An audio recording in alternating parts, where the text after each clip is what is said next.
Greetings, I'm Bill Rudd, Eric Avey. and this is Bill's Bluegrass Breakdown.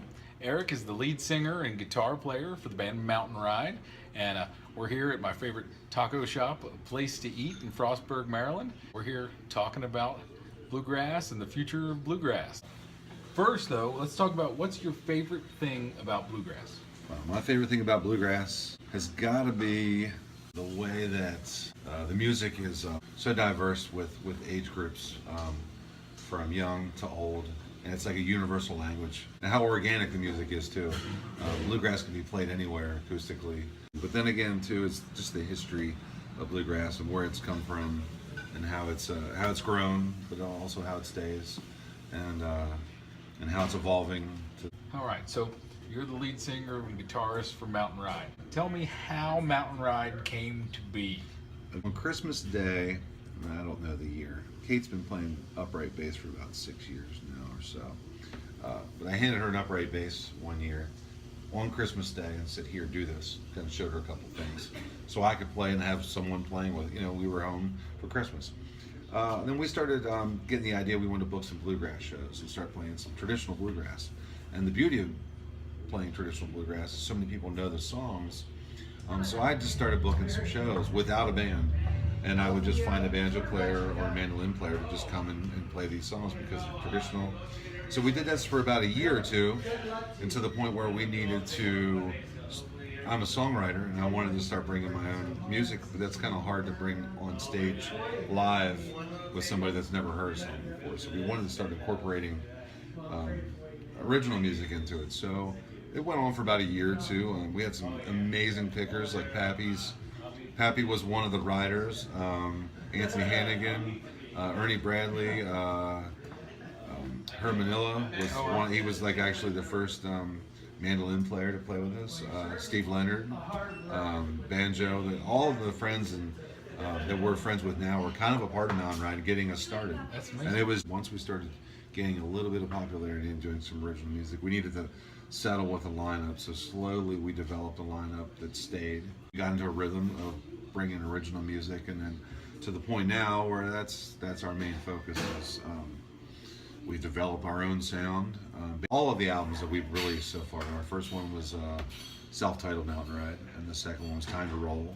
And this one's One Place to Go, all original music. So yeah. So while we're on the topic of One Place to Go, which came out this past October, the Yeah, end of October 27th. Yeah. Yep. So what was it like recording that? I'm sure you've been a musician for a long time now. Yeah. So you've had a lot of studio experience. Right. So This has been One Place to Go was absolutely a dream. This was the first time we had a producer. We had Brett Alexander. So it was nice to have someone in the studio for the first time, kind of calling his shots and taking that burden off the band, which made a huge difference with this album. Well, we were working with pros too. We were at 8 days a week studio in Northumberland, PA, with Paul Smith and Brett Alexander. Brett Alexander was the producer. Paul Smith's the engineer and owner, and they recorded and produced multi-platinum artists like Breaking Benjamin and some pretty like well-known national acts. Yeah. But this was definitely different for them, different for us. The end product that we got from it is it sounds excellent. Oh, It really does. Mountain Ride had a big year in 2017. Yes, what we was did. your favorite thing you did in the year? It's definitely Gray Fox this year. That was a bucket list festival for us to attend, let alone play. We played 2 sets there.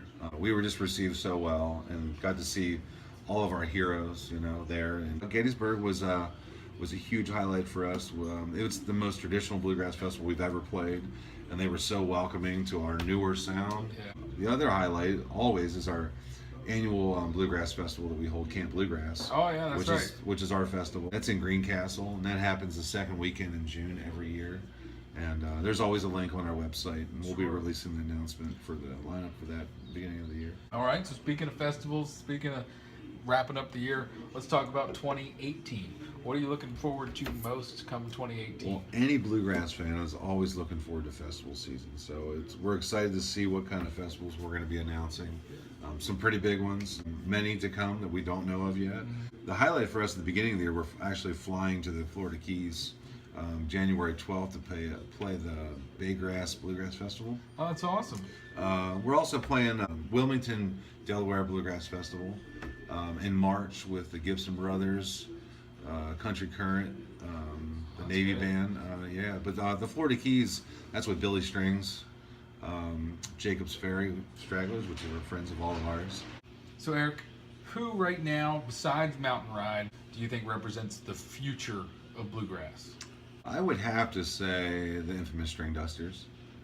Not only am I just a big, fan of that band and who they are and what they represent and how they've just evolved. I remember seeing the Dusters play around a couple microphones to the point now where they've added the big show of it, and they're hard at work at what they do, and they really stay true to what they do. And they also incorporate traditional bluegrass in there all the time. I mean, all the time. But they also give so much more, and they've taken it to new levels. And there's so many bands out there that's still, that's doing that. But that's probably, that's my future of bluegrass. That's where I look to whenever I'm trying to evolve in my own songwriting and music and stuff like that. So thank you guys for joining us. I've been Bill Rudd.